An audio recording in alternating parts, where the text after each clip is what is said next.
the values and the precepts and the rights contained in our democratic constitution.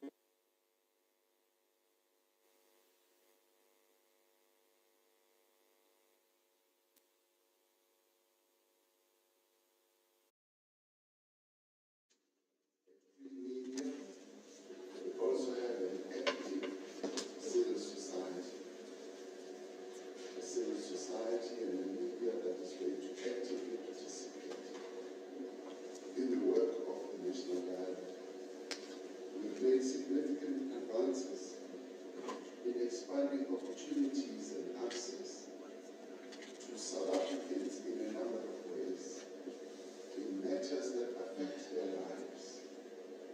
And we may not have addressed all the needs, but a foundation has been built, and progress has also been made in areas such as provision of their health, basic services, housing, and education, and many other areas. There can be no doubt that we have begun to transform our society and our country, and indeed our economy as well. And yet, much as we have done all this, vestiges of our apartheid past remain. The shadow of apartheid still continues to cast its own shadow on our present and our future. Inequality, poverty, unemployment, violence, and social discord affect the lives of millions of South Africans and hold back our country's progress. Our economy has not been growing, and the numbers of unemployed people has been rising.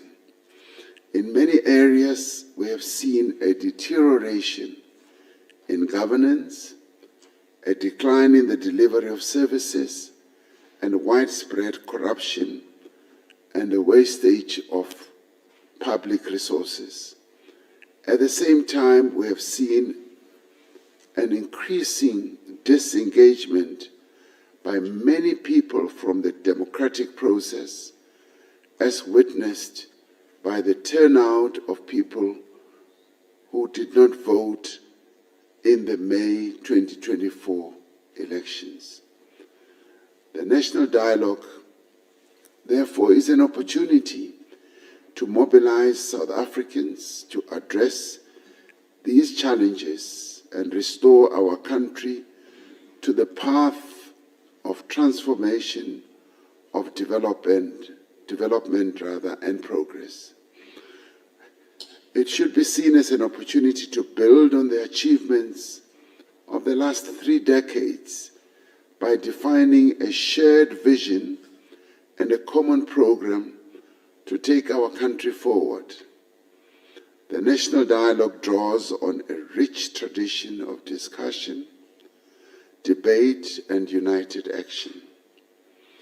In fact, we can safely and confidently say that dialoguing is not a new phenomenon to South Africans. We've held a number of dialogues, and many of those, if not all, have been truly positive or have yielded positive results. The latest one we held was when we drafted our constitution. We had a national dialogue which involved hundreds of thousands of our people and had to deal with millions of documents and suggestions that were proposed and submitted. That in itself ended up with a very good product, a compact, which constitutes our constitution today. At critical moments in our history, we have come together as a people to confront our difficulties and find solutions to our problems. From the Freedom Charter to the drafting of our constitution, as I said, From the National Peace Accord to our response to the devastating COVID pandemic, South Africans have always pursued dialogue, cooperation, and partnership. What is our strength? Is our diversity. We are a diverse people with different cultures, languages, political traditions, and viewpoints. While this diversity makes for robust and often noisy debate, it does mean that we have a wealth of experience and perspectives on which to draw lessons. The National Dialogue seeks to provide a platform for this richness of ideas to be brought to bear on the challenges that we face. The National Dialogue does not and is not aimed at displacing the democratic processes mandated by our Constitution. Its outcomes cannot supersede the electoral mandates that the parties that contested for elections and were finally elected into our parliament carry, as well as cannot supersede the mandates of the executive of the nation. But it can deliver a social compact that outlines clear commitments and responsibilities for different stakeholders, for government, for political parties themselves, for business, for labor, for civil society, as it manifests itself in many, many divisions. It could be religious, it could be sports, it could be cultural, it could be all manner of divisions of civil society. And it can also do so for individual citizens of South Africa. The task that we have is to ensure that the outcomes of the national dialogue can be institutionalized in a manner that informs and guides the direction that our country can take. We have been clear that this dialogue must be as inclusive as possible. It cannot be partisan. It cannot favor one group or perspective over another. It needs to be citizen-led, and the outcomes need to reflect the collective views of the people of South Africa. While the head of state has a constitutional mandate to convene the national dialogue, and while government should use its capacity and resources to support and facilitate this process, the national dialogue is neither government-driven nor directed. Citizens must be able to freely and fully participate in the national dialogue as individuals, in their organized formations, and through representative bodies. That is why the Eminent Persons Group is so eminently important. It brings together prominent and respected South Africans from across society, from many fields of endeavor and experiences as well. As eminent, you are not being asked to represent any particular constituency or organization. Rather, you are being called upon to use your experience, your acumen, your knowledge, and your energy to give South Africans confidence that participation in the national dialogue can help to advance their interests and secure their future. We are asking you as eminent persons to be the champions of the national dialogue, not cheerleaders. We expect that you will critically consider the progress and the conduct of the national dialogue and provide advice where correction is required. If there are people being left out, we ask that you raise it. If there is confusion or misunderstanding or disarray, we ask that you help correct it.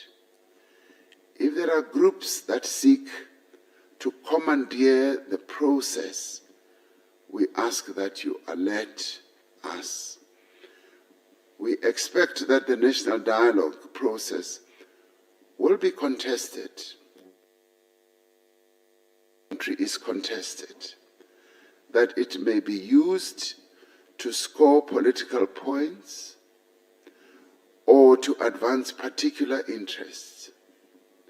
We should not be surprised if there is skepticism or disinterest from some quarters of South African society about the national dialogue.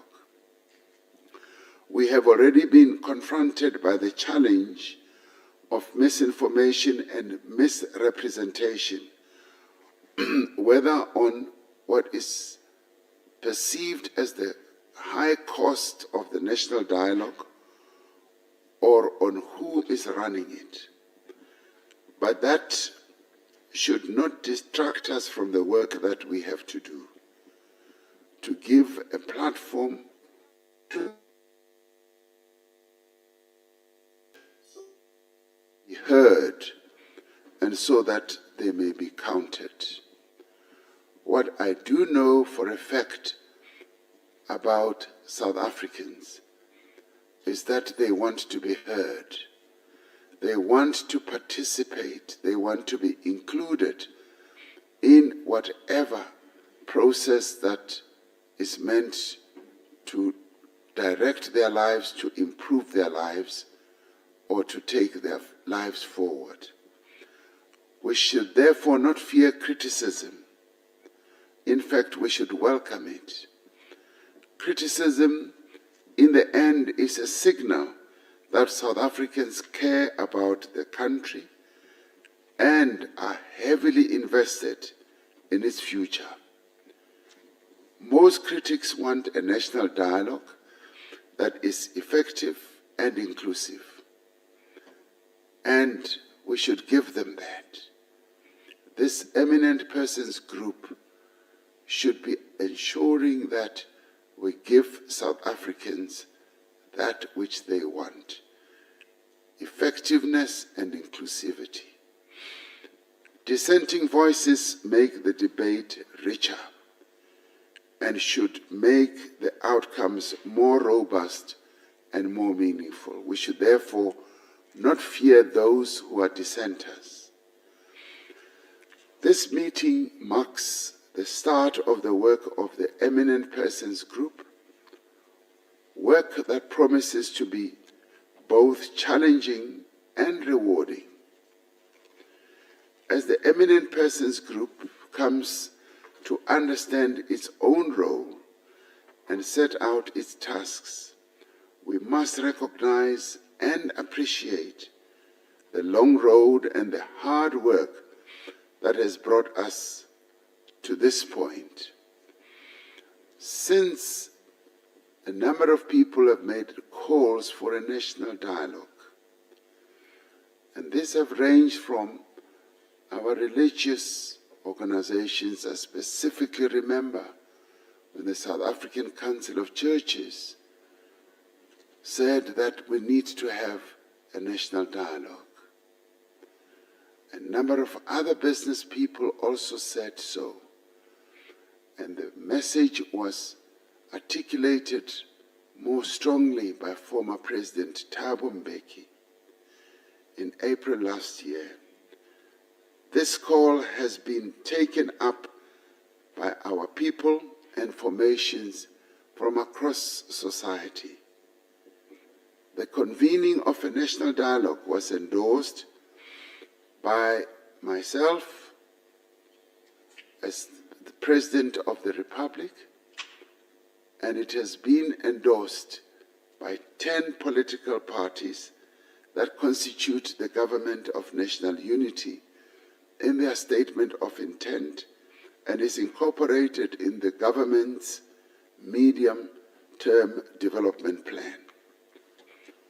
Over the course of several months, the group of foundations named for eminent stalwarts, working together with a number of civil society organizations, took an initiative to start advocating and mobilizing for the national dialogue. This work has been fundamental to the conceptualization and the design of the national dialogue as we have it today. It now finds organizational expression in the preparatory team, which brings together the foundations and civil society formations and the presidency. And in the presidency, in terms of the workings thereof, as led by the Deputy President. And this has led to the making of the practical arrangements for the first National Convention, which we would like to be held in August. Today's meeting is an opportunity for the eminent persons, yourselves, to be briefed more fully on the national dialogue, on the role of the Eminent Persons Group, and on the preparations that are being made as we speak for the first National Convention. Importantly, it is an opportunity for the Eminent Persons Group to ask questions and to share their reflections on the national dialogue. After each one of you will have been given an opportunity to introduce yourself so that everybody in this zoo gets to know who is who in the zoo. Once again, allow me to take this opportunity with my faltering voice to welcome you to this meeting, and I truly thank you for agreeing to take on this very important responsibility as eminent South Africans, people who are recognized, who are respected, and who are upheld by millions of our people across the board. You are a collective that brings together young and old, that brings together men and women, that has sought to bring together people from various regions of our country, that has also sought to bring together various persuasions, professions, careers, and endeavors.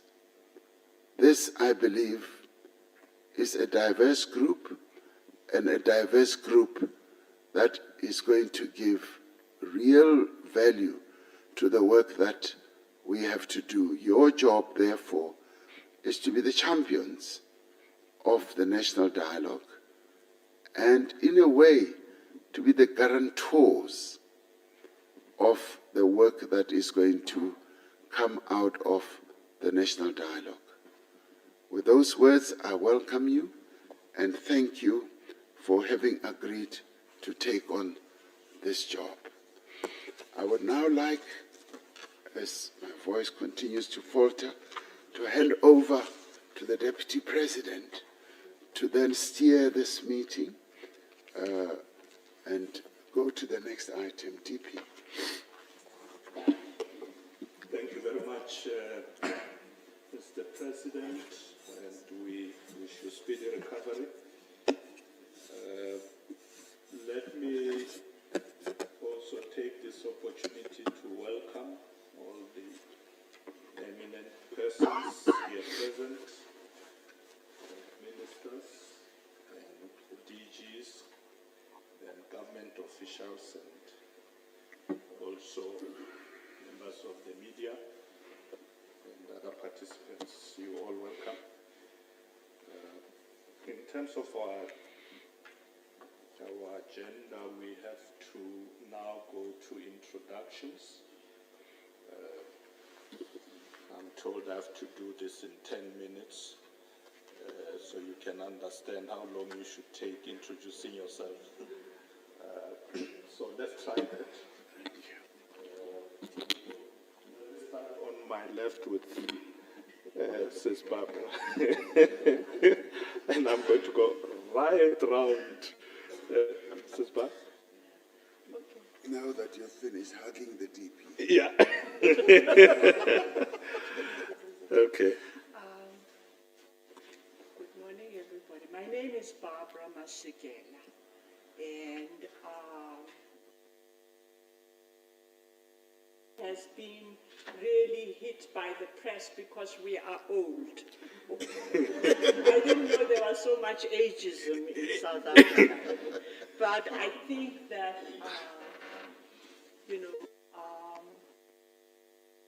it's a great honor to be part of the national dialogue. And I think I just want to say one thing, which is that if you look at our constitution, there's a recurrent theme.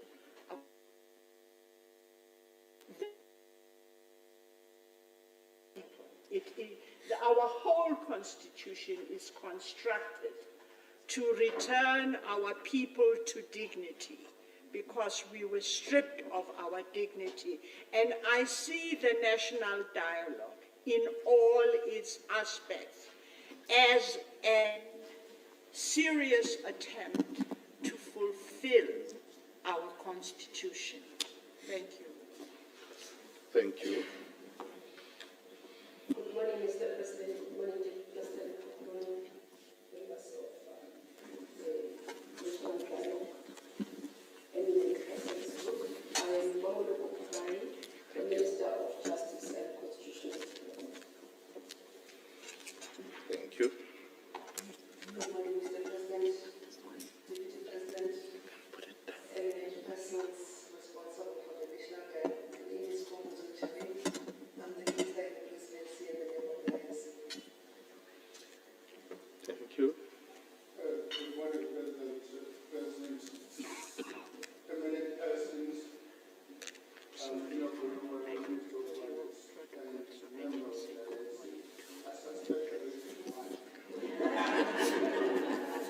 No stress. What did you say? Says that he suspects the reason why he's member of the This is ANC. suspecting why he's here. Oh, okay. He's not an eminent person.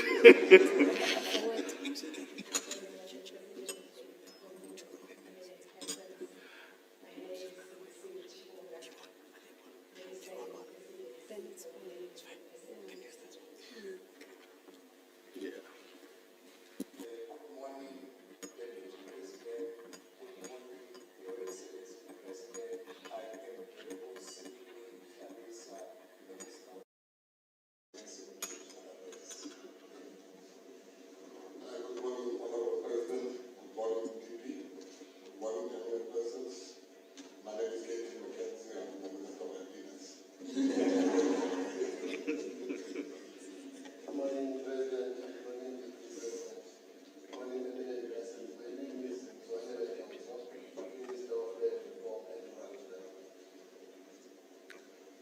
Good morning, President, Deputy President, eminent persons, Land Reform and Rural Development. Good morning, President, Deputy President, eminent persons, colleagues, ladies and gentlemen. My name is Pastor, Minister of Trade.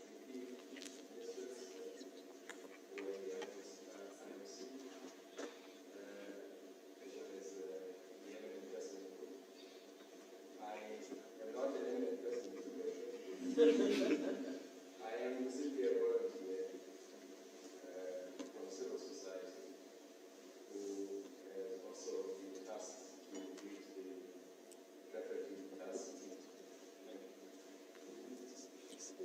My name is Bosnia.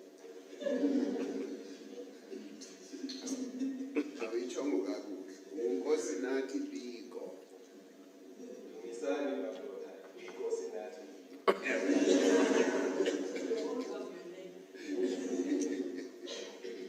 Madam President, President Ministers, President Prime Minister I'm the Executive Director.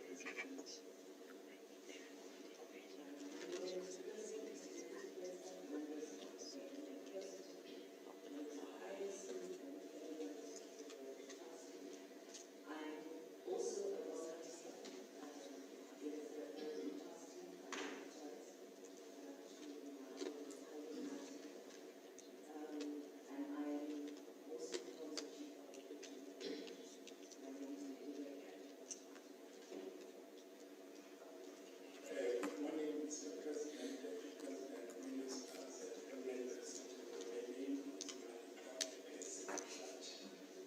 I'm part of the correction task team.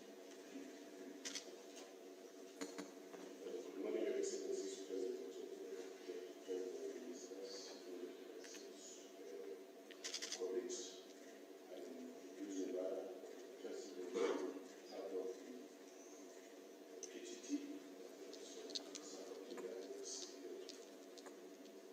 Good morning, President, Deputy President, Ministers, and persons. I'm Domenico, part of the PTT from the Presidency.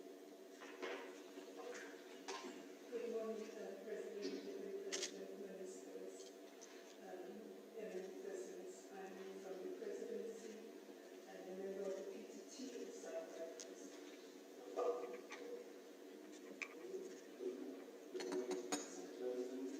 You didn't say your name.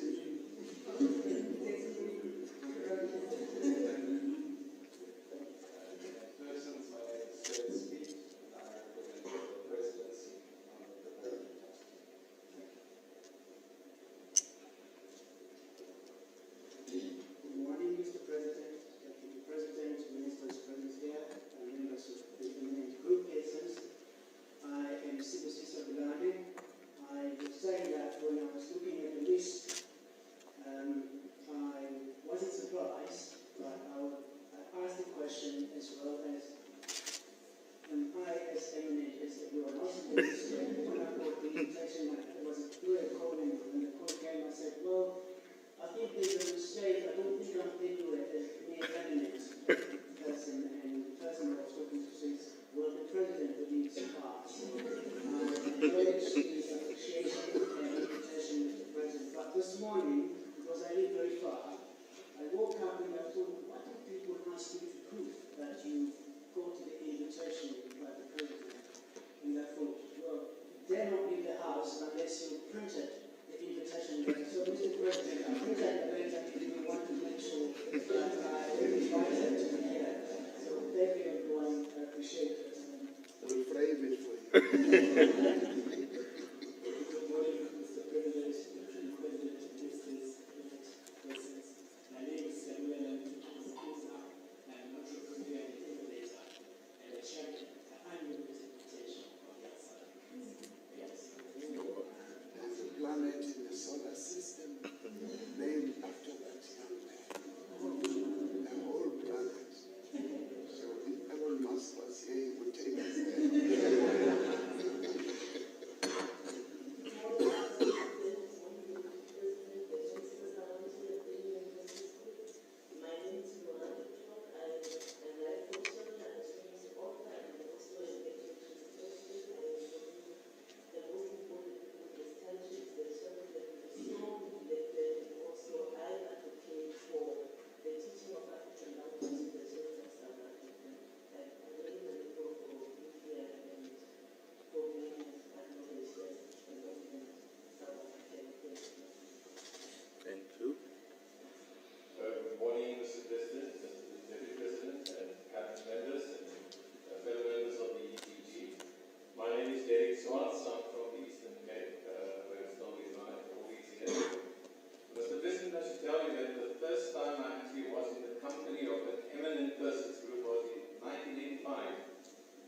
social compact and implementation of such a compact. Thank you very much.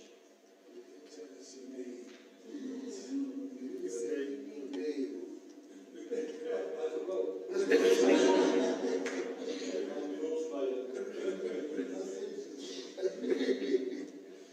Good morning, Honourable President, Honourable Deputy President, Honourable Ministers, my fellow members of the Eminent Persons Group, and leaders of foundations and Eminent South African leaders.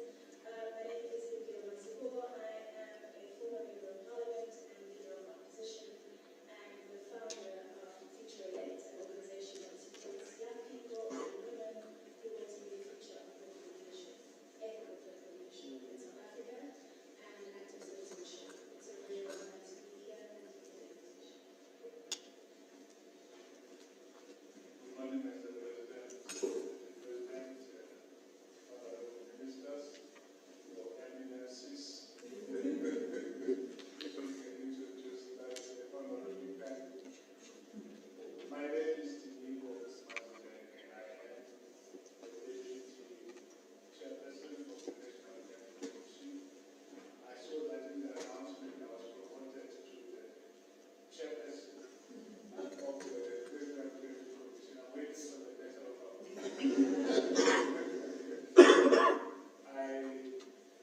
found the church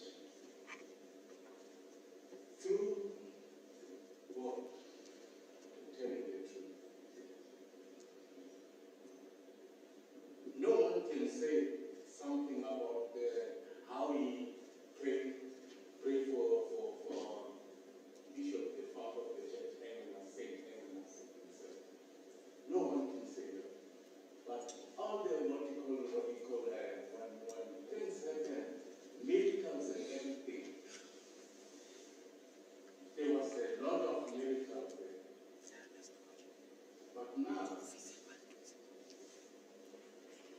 important thing is in South Africa is to believe in themselves and their way of life, and that Christianity embrace their culture that is not in conflict with the Holy Bible. President, I want to say something about ANC. ANC realized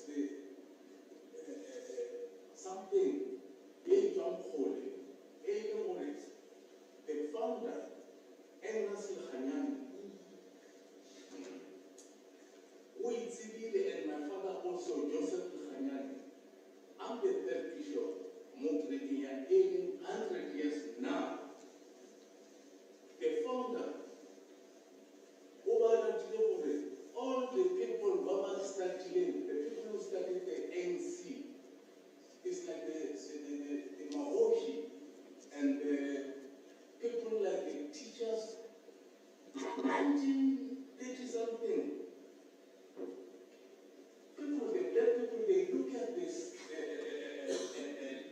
ANC and they decided to start something that can bring the black people together. And other thing is not to kill each other.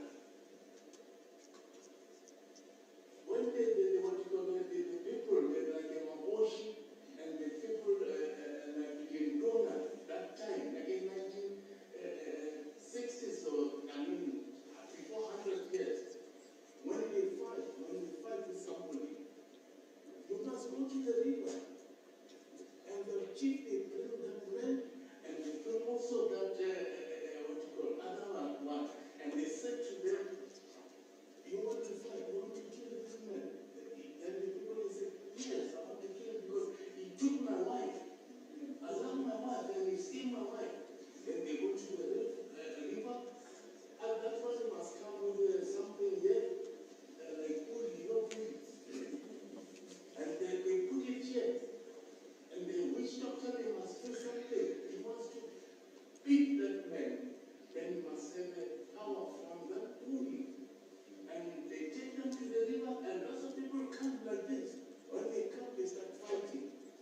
If somebody wins there, then that one can take the chip. Now, ANC, before that, I'm going to just speak now. ANC,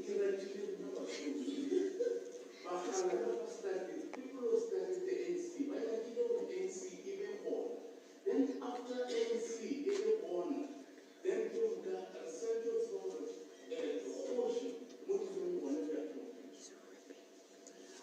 Hoshi, it comes out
because religion, well, I'm African, we are African, that's all. I'm about Botswana, and I'm about Mozambique, all over. I'm the bishop of the St. Agnes Protestant Church. This is Bishop Dr. Agnes. Now, South Africa on in a BBA,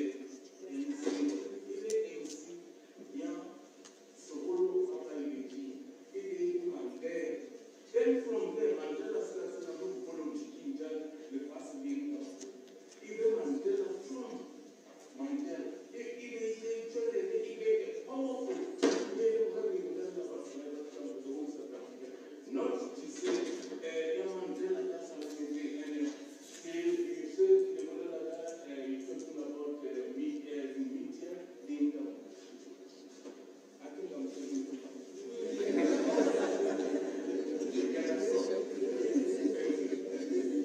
we understand you are the bishop. Thank you, Bishop. Let's start the dialogue.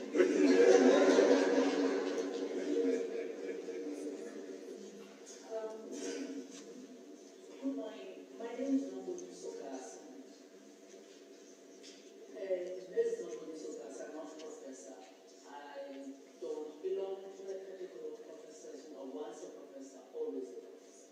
So it's just Nobody Sokas. I'm here because of my family. A researcher, a writer, and most importantly, an activist. Watching the debate around the composition of the Eminent Persons Group has been quite fascinating for me. I remember the time when I represented young people whose organs and youngest persons who were raising and fighting and shouting and arguing about the same issues that I spoke to. I am now kind of like a departure lounge, but I'm still very much exercised by a number of issues. In particular, the unfinished business that Mr. Goodman referred to. As a feminist, and as somebody who has been working for the last 20 years on the hearts of the Constitution, Section 25 of the Constitution, which is actually much more uncomfortable than the rhetoric about expropriation of compensation. I work in particular with issues and elders and communities that are affected by whose rights are supposed to be protected by Section 25(6) of the Constitution. These are people who live in former homelands, in former Pakistanis. These are people who live in mining host communities. These are people for whom there is not a single piece of legislation that is permanent in this country that recognizes the rights that are protected in Section 25(6). Instead, there's the PILRA, which is an informal piece of legislation, which is always limited. So I don't represent them. I work with those communities. I activist with those communities, and I'm hoping one of the things I did was to quickly jump and look at the categories that those categories that are being represented. So I'm here in many ways to help assist with the fight and to open space and talk about these incredibly uncomfortable issues in our country and try and figure out how we resolve this unfinished. Thank you. Thank you.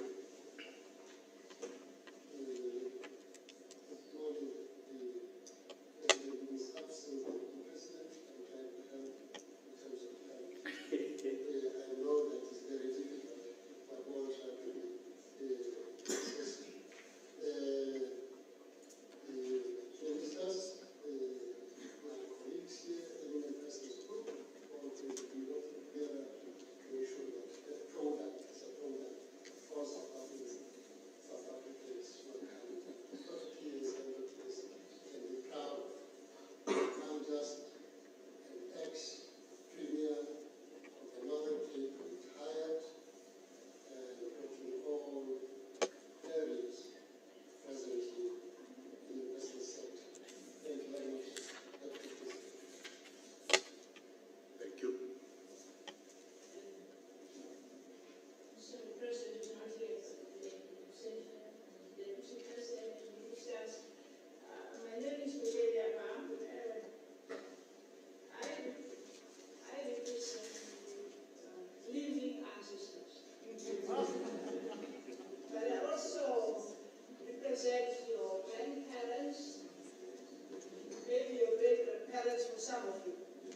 many documents. But as we speak and talk and get ideas, then we move on to implement, and we don't wait for a wonderful glossy report that will come very thick, and this report will be too difficult for people to implement. And this is what I'm hoping for, and that perhaps in your processes of trying to manage the logistics of this country, the logistics, because this is a big country with many people, and I'm a little bit disappointed that many of them didn't vote during my lifetime. I thought South Africans loved voting, and so I hope that we will be able to inspire many people and begin an action as soon as possible. Thank you.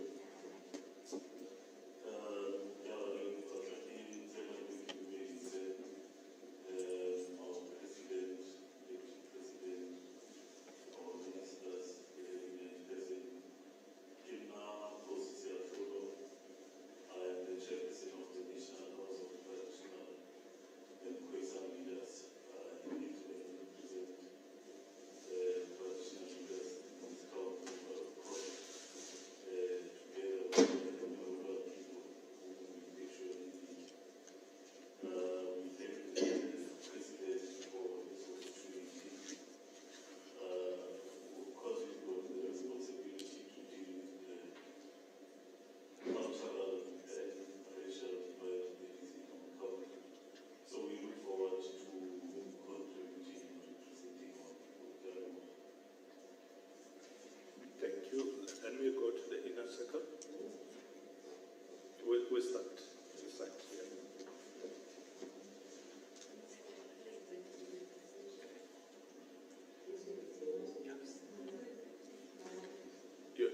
Your mic.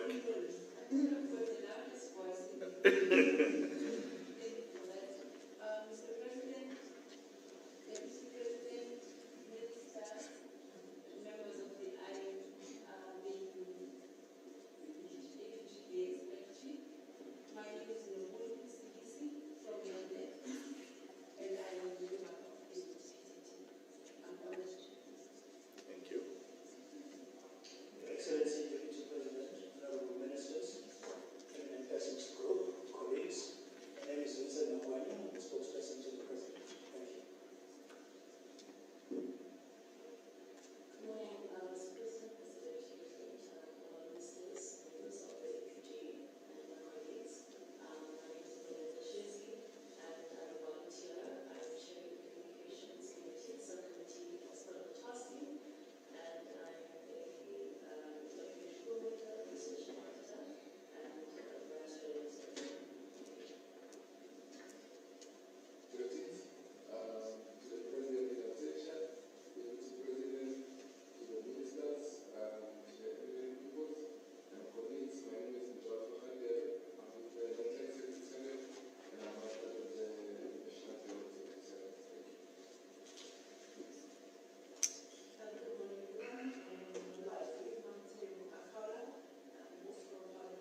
Desiree.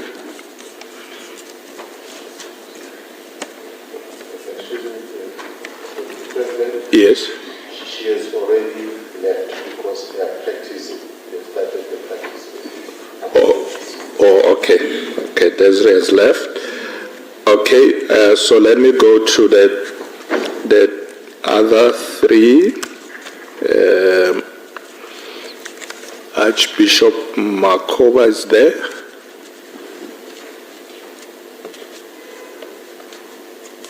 No. Oh, he can't hear us. Is he there? Arch, are you there?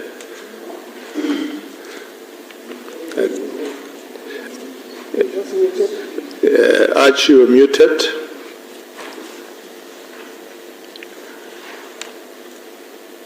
Yeah, there he is.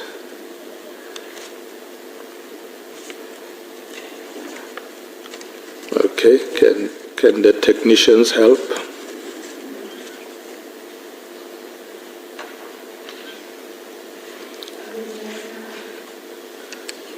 There's no sound. There's no sound. Oh, okay. Is Ella there, Gandhi? Is it affecting all of them?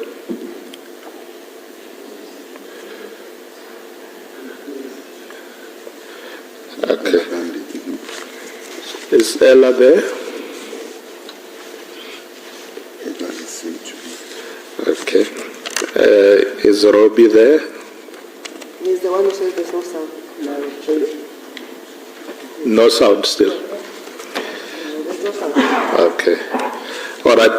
Let me just tell you who's there. It's the two ministers is Maropeni Ramaphosa, Minister in the Presidency, dealing with monitoring and evaluation.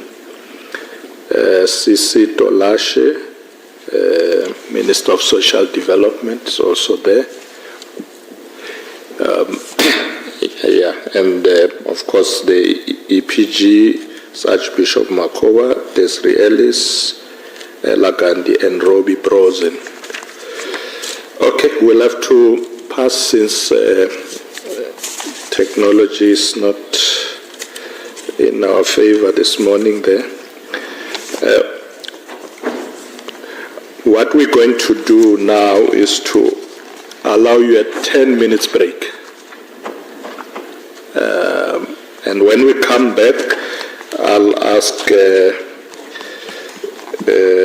Tate Biko to do an overview of the national dialogue. So, Kosinat, if you can be ready after tea. Please check your time. 10 minutes exactly. You must all be back seated. Thank you very much.